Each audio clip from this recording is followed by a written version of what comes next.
Welcome to the 5th episode of It's the Bees, arguably the most popular channel for following my beekeeping progress. In this episode, I'll cover preparing for winter. My bees have survived the summer and autumn, and seem to be not too disturbed by my fumbling and rough handling over the warmer months. The previous 4 episodes were filmed during the spring and summer of 2021. These 2 seasons are the busiest time for bees, so, naturally, when the autumn came round, there wasn't too much worth filming and documenting. At least at my skill level. Unfortunately, but unsurprisingly, my bees did not make enough honey for me to take a crop this year. I've therefore had to skip the honey extraction episode for now. That's not to say the colony did not produce any honey at all. On the contrary, there were quite a few full frames going into autumn and winter. However, I decided to leave these in the colony for the bees to consume during the winter, the whole point of why honeybees make honey in the first place. I wasn't confident that there was enough excess for me to steal, and besides, most of the capped honey was located in the brood chamber where it would have been mixed with eggs and larvae.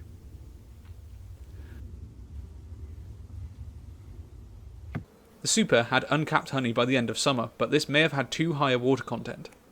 The bees cap honey when it's under 18% water, and when the cell's full. There's a risk that the honey will ferment if it has too much water. So, no honey, but I'm not disappointed at all. The bees have survived and stayed in my garden, which is more than I could ask for in my first year of beekeeping.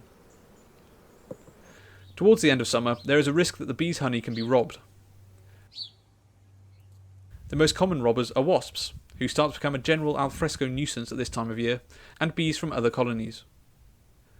The first episode featured the carcass of a suspected robber wasp that was left in the hive I was cleaning up. The colony will naturally fight off robbers, but it can quickly become overwhelmed if the colony is small. One of the things I can do to help the bees is reduce the size of the hive entrance. Some of the worker bees act as guards, and they can more easily defend a smaller entrance. As the weather gets colder, the summer bees die off and the winter bees take over. Summer bees have an average lifespan of 5 to 6 weeks. Winter bees can live up to 5 or 6 months. The winter bees have the important job of keeping the queen and remaining brood alive over winter. They are also the first foragers come springtime. As the air temperature falls below 14 degrees centigrade, the colony starts to form a cluster within the hive. The bees create warmth by rapidly contracting and relaxing their muscles, using the stored honey as fuel. All the while they are protecting the all-important queen. To give my bees the best chance of survival over winter, I supplement their honey with sugar syrup and fondant. The syrup is used during the last few weeks of summer, and the fondant for the remainder of the autumn and winter. The syrup is fed using a plastic feeder, specially designed so that the bees can access the syrup but not drown. The fondant comes in a bag that can be cut open and left in the hive.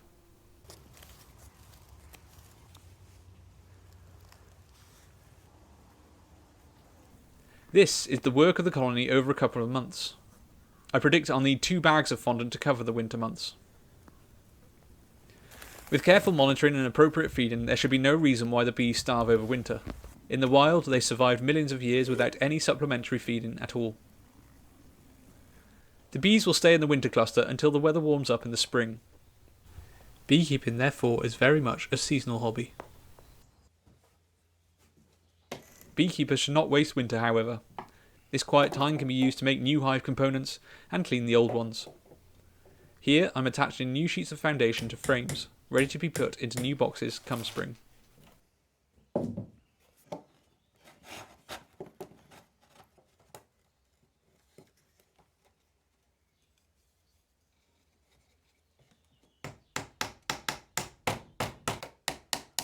Components with wax should be stored in sealed containers to avoid wax moth infestation, as seen in episode 1. The long winter nights should also be used to study and attend lectures on beekeeping, especially important if I'll look to undertake qualifications in the future. I also spontaneously tried to melt down some of the old comb without any of the proper filters or tools.